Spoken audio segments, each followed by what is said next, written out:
On a eu hier des chiffres concernant les taux de retard des trains. Alors, ce sont les chiffres 2018, mais ils montrent que la situation s'aggrave plutôt. Regardez ce graphique, il vous montre un petit peu quels étaient les retards des trains 5 ans avant et ce qui était en 2018. Alors, vous avez les trains de région, les TER, où il y a à peu près 10% de trains en retard, et on monte à 17% ou au-dessus pour les trains intercités et pour les TGV. Alors, c'est calculé de la façon suivante. En gros, s'il y a plus de 5 minutes de retard pour des courts trajets, c'est-à-dire moins d'1h30, c'est considéré comme en retard. Et ensuite, on monte à 10 minutes, 15 minutes en fonction de la durée du trajet en train. Alors, qu'est-ce qu'on peut faire puisque la situation ne s'arrange pas? Est-ce qu'il faut sanctionner la SNCF?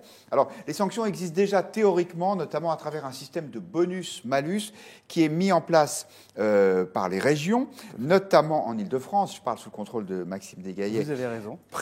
Président de la commission des finances de la région Île-de-France. Alors, votre présidente, justement Valérie Pécresse, elle trouve qu'il faudrait peut-être mettre un peu plus de bonus et surtout de malus pour essayer de faire améliorer le comportement de la SNCF. Alors, c'est vous le spécialiste de ce sujet, peut-être comme élu régional. On rappelle que les régions contribuent très largement au financement des TER. Oui, alors il y a des contrats de performance, vous l'avez dit, qui font que les régions, et d'ailleurs depuis qu'elles ont pris la responsabilité pour la région Île-de-France, maintenant depuis quelques années des transports, ont objectivement une gestion plutôt proactive de l'organisation des mobilités. C'est efficace ou pas quand vous donnez les amendes à la SNCF? C'est efficace, sauf que, c'est efficace. Vous savez, c'est comme quand vous donnez une sanction. Est-ce que ça veut dire que le lendemain, le train n'arrivera pas en retard parce que vous lui avez tapé sur les rails? Je ne suis pas certain. Et donc, il faut le faire pour mettre en responsabilité les opérateurs, mais c'est une question plus globale, vous m'excuserez de l'évoquer, mais c'est que le sujet qui nous est posé, c'est aujourd'hui le développement des transports publics, des infrastructures ferroviaires. Il y a eu une vraie erreur nationale, il y a maintenant plus de 20 ans, qui a été de favoriser le TGV par rapport au transport de proximité. On en paye encore les pots cassés aujourd'hui, donc faut à la fois... Les TGV sont en retard. Il faut réorienter les transports, il faut réorienter les crédits. Et deuxièmement, il me semble qu'on parlait tout à l'heure des solutions, vous parliez, je crois, de ceux qui se mobilisent sur le climat et qui, effectivement, quelquefois, portent une cause avant de porter des revendications. Moi, il me semble que les financements pour l'amélioration des transports, ça devrait être...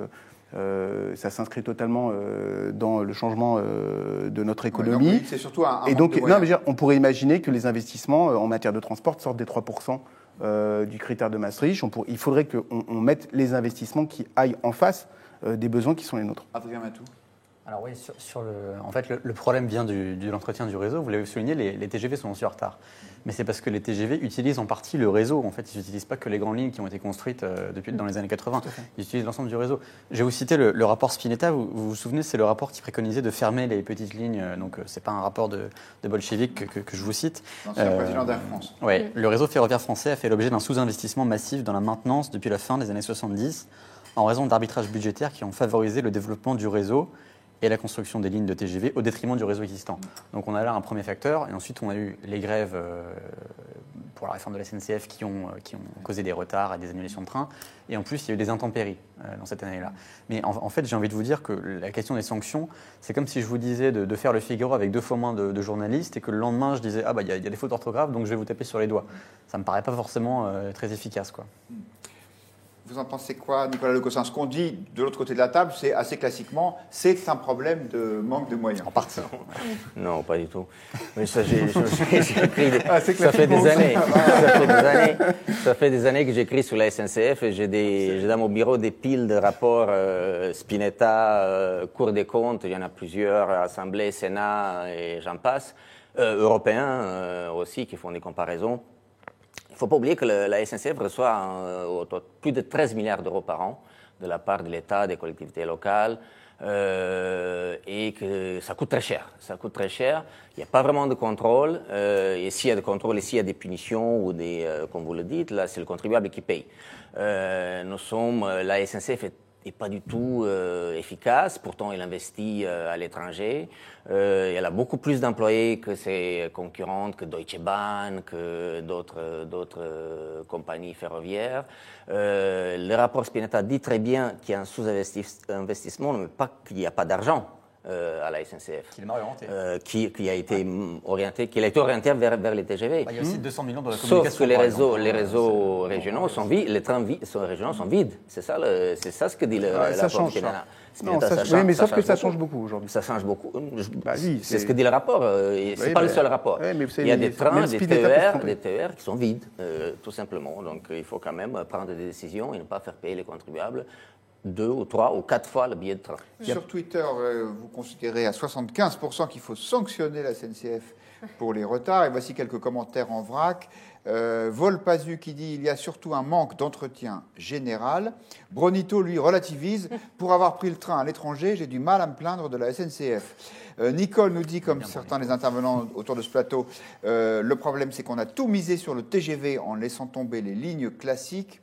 Et puis, Johan, il y a de moins en moins de cheminots, ah bon, et de plus en plus de sous-traitants qui ne font pas bien leur travail. Eugénie Bastier, je ne sais pas, c'est comme observatrice ou comme usagère, êtes-vous satisfaite de la Non, SNCF? évidemment, je ne suis pas satisfaite. Et je pense qu'il y a un problème, au-delà du retard, il y a un problème de prix aussi, c'est-à-dire que les prix explosent. Et en plus, c'est cher. Et moi qui retourne souvent dans mon sud-ouest natal, je privilégie le train parce que c'est plus écolo, mais c'est souvent plus cher que l'avion. C'est-à-dire que prendre le train pour se déplacer en France est plus cher que l'avion. Ce qui est une aberration, il me semble, Sur quelle destination ? à une époque pour aller à Toulouse, par exemple. C'est particulier.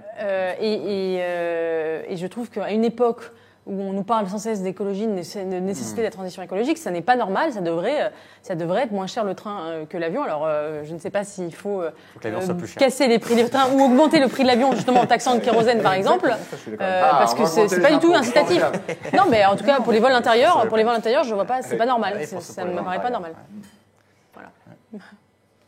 Ce propos est définitif. Vous Ouais, avez écoutez, rien à ajouter? on a un point d'accord sur le kérosène, c'est déjà, je trouve, un premier pas. On peut quand même comparer avec l'exemple. Moi, j'ai beaucoup pris le train en Grande-Bretagne. Le billet de train est quand même 5 fois plus cher que dans le reste de l'Europe et la qualité du service est déplorable. Donc c'est vrai Il que est plus déplorable depuis longtemps. Je suis désolé, je le prends aussi. Il y a quand même un consensus national pour les TER britanniques. Il y a plusieurs compagnies d'ailleurs qui s'en occupent.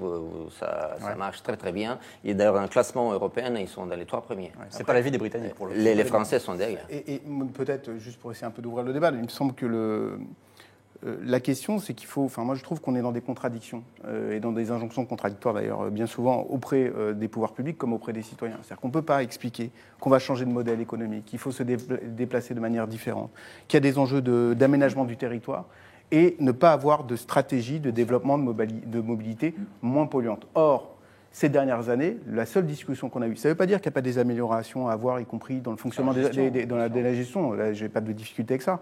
Mais on a passé notre temps à expliquer qu'il fallait réduire les coûts. On a abandonné une partie du ferroviaire logistique parce que...